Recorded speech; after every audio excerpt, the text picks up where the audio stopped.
Bonjour à tous, j'espère que vous allez bien. Bienvenue dans une nouvelle émission de la Bibliothèque de Poche. Aujourd'hui, le cadre, c'est pas le même, on est à la campagne. C'est quand même plus bucolique et puis c'est plus sympa qu'un fond bleu. Je vais vous présenter le roman La Tresse de Laetitia Colombani.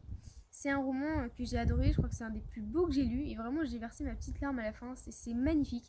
C'est un roman que m'a passé Deria, donc c'est une amie à moi et qui tient le compte littéraire justement La couleur des livres. Je vous invite à aller le voir et puis à aller voir ce qu'elle fait, c'est vraiment génial. Donc ce roman, j'ai trouvé incroyable. Je vais vous parler un peu de Laetitia Colombani avant d'évoquer l'histoire du roman. C'est une réalisatrice, scénariste, metteuse en scène, écrivaine, elle fait vraiment plein de choses. Et c'est son premier roman en fait, La Tresse, qui est paru donc en mai 2017 chez Grasset. Et il a connu un succès mais fulgurant à l'étranger, donc il a été traduit dans je crois plus de 36 langues, dans plus de 17 pays. Vraiment il a eu un énorme succès et quand il est arrivé en France on l'a vu mais au bout de 2 mois il y a eu plus de 150 000 exemplaires qui ont été vendus. En 2019 il y a eu je crois plus d'un million d'exemplaires qui ont été vendus, vraiment ça a été un grand succès. Et vous avez pu le voir, je l'ai mis dans un des indices il me semble sur Instagram. Elle a obtenu le Globe de Cristal de 2018 du premier meilleur roman. Donc je vais vous parler un peu du roman. Donc en fait, c'est le principe d'une polyphonie narrative.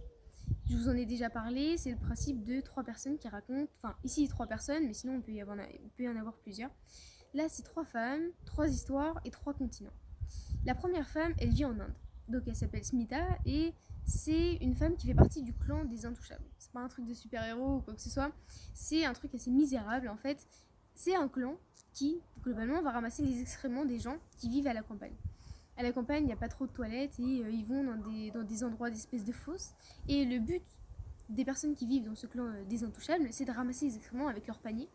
Et c'est une transmission de mère en fille. Et Smita, elle voit sa fille grandir, elle la voit, elle est magnifique, elle a des beaux cheveux, justement, elle a une longue tresse magnifique. Et elle la voit grandir, elle se dit, mais c'est pas possible, je peux pas la laisser comme ça, être dans ce clan, ramasser des excréments des gens, vomir sur le bord de la route parce qu'elle déteste l'odeur, je peux pas.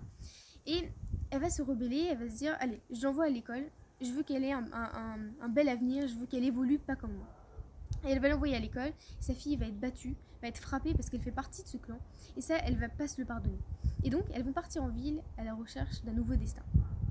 Ensuite, dire que la deuxième femme, elle s'appelle Julia. Julia, c'est une jeune Sicilienne, elle est employée dans l'entreprise de son père, et son père, il fabrique en fait des perruques pour tous les Siciliens.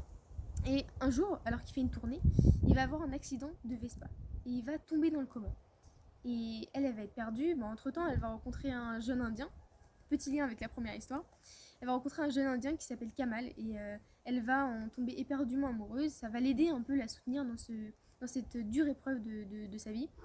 Et elle va se dire, il faut que je fasse quelque chose pour l'entreprise familiale. Et un jour, elle va être dans son bureau, des dossiers un peu secrets. Elle va ouvrir un tiroir, elle va voir une pile de factures, d'endettement. L'entreprise est en faillite. Et là, elle va se dire, mais c'est pas possible, comment je vais faire, il y a toute ma famille qui en dépend. Et elle va se lancer dans une aventure de vie, elle est très jeune. Hein.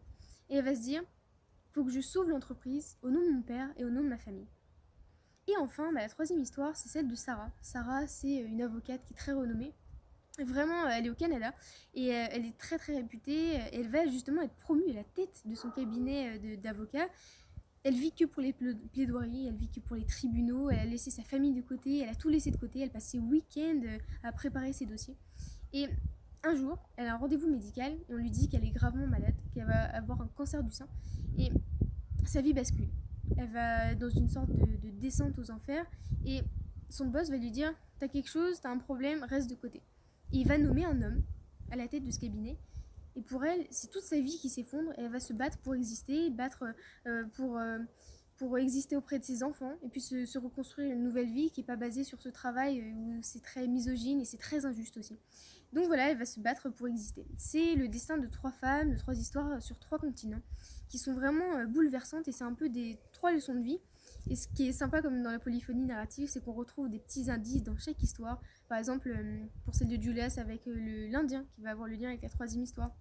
Et pour la troisième histoire, elle va commencer, donc Sarah, elle va commencer une sorte de chimiothérapie et elle va perdre ses cheveux, elle va devoir acheter une perruque. Et donc tous les événements sont liés et c'est ça qui est très beau.